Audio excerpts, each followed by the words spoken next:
So enough of the Twitch drama for now. Let's go ahead and move over to Microsoft's update to the Xbox Party Chat.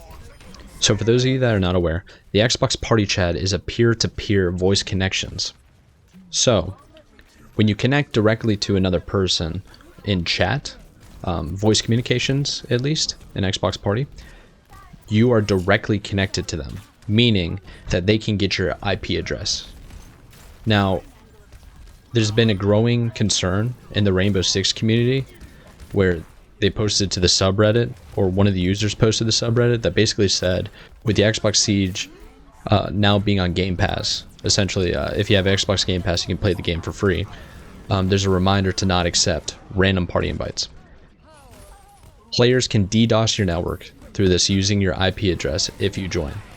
And somebody received one last night from an enemy player and had to tell them, friend, not to join it.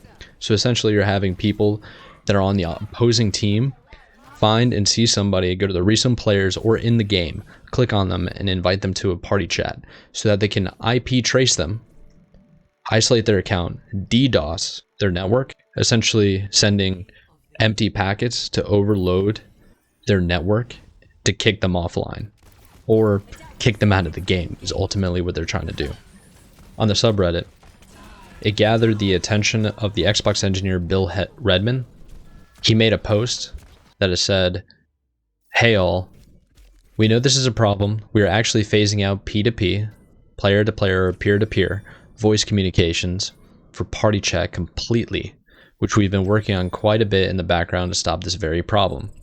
We've been ramping up a larger percentage of parties to be completely server-based week over week." And in quotes, "so you don't make direct connections to other party members so they cannot see your IP.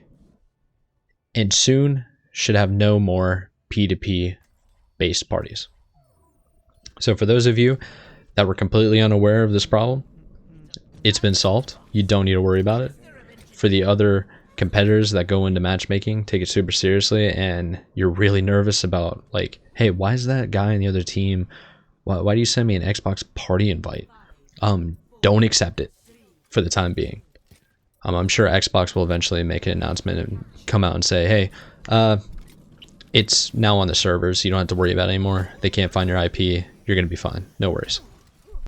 But for those of you that don't want to wait and you're still concerned, or you just want to have an extra level of security, what you might want to consider is possibly a VPN or using your computer or phone to connect to the mobile app or the app on the desktop to use the Xbox Party Chat. This is something that I do. I game pretty frequently on my PC, but I also have a console. And when I'm on console and I'm playing games that are console exclusive with my friends, I always use the Party Chat on my PC. Because if something happens on my console and it shuts down, or the game freezes, or blah, blah, blah, blah, blah, I'm still voice connected to them so that they know what's going on. The only way I'm getting disconnected from that party is if the internet goes out or if my power dies, which is basically the same thing.